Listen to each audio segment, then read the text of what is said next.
ಧರ್ಮಸ್ಥಳದ ಧರ್ಮಾಧಿಕಾರಿ ಹೆಗ್ಗಡೆಯವರೇ, ನಮಗೆ ನಿಮ್ಮಲ್ಲಿ ಸಮಾಧಾನ ಇಲ್ಲ.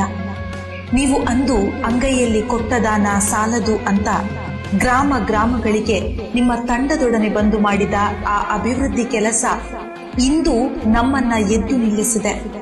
ಆದರೂ ನಮಗೆ ನಿಮ್ಮಲ್ಲಿ ಸಮಾಧಾನ ಇಲ್ಲ. ಹೆಗ್ಗಡೆಯವರೇ, ಧರ್ಮದಲ್ಲಿ ನಡೆದು ನುಡಿದು ಬದುಕುತ್ತಿದ್ದೀರಾ. ಮಂಜುನಾಥ ಅಣ್ಣಪ್ಪ ಸ್ವಾಮಿಯಾದಿಯಾಗಿ ನಿಮ್ಮನ್ನ ಒಪ್ಪಿ ಹರಸಿದರೂ ನಮಗೆ ನಿಮ್ಮಲ್ಲಿ ಸಮಾಧಾನ ಇಲ್ಲ.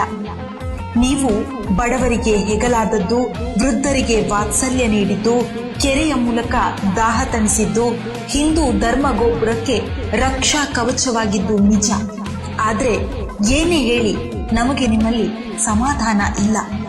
ನಮ್ಮ ಮನೆ ಮಕ್ಕಳು ನಿಮ್ಮ ಅನುದಾನದ ವಿದ್ಯಾರ್ಥಿ ವೇತನ ಪಡೆದಿರಬಹುದು, ನಿಮ್ಮ ಯೋಜನೆಯ ಪ್ರಗತಿ ನಿಧಿ ನಮ್ಮ ಮನೆಯ ಬೆಳಕಾಗಿರಬಹುದು. ಆದರೆ ಈ ಹೊತ್ತಿನಲ್ಲಿ ನಿಮ್ಮ ಜೊತೆ ನಿಲ್ಲಲು ನಮಗೆ ಸಾಧ್ಯ ಆಗ್ತಾ ಇಲ್ಲ. ಈ ಚಾನೆಲ್ಗಳ ರುಚಿಕಟ್ಟಾದ ಸುಂದಿನ ಖಾದ್ಯದ ಮಧ್ಯೆ ತೀರಾ ಸಪ್ಪೆಯಾಗಿರುವ ನಿಮ್ಮ ಶಾಂತಿಯ ಸರಳ ಬದುಕು ನಮ್ಮಗಳಿಗೆ ಆಕರ್ಷಕ ಅನ್ನಿಸ್ತಾ ಇಲ್ಲ. ಇಷ್ಟಕ್ಕೂ ನಮ್ಮ ಧೈರ್ಯ ಏನು ಗೊತ್ತಾ? ನಿಮಗೆ ನಾವು ನೋವೇ ಕೊಟ್ಟರು ನೀವ್ಯಾವತ್ತೂ ನಮ್ಮನ್ನ ಬಿಡುವವರಲ್ಲ.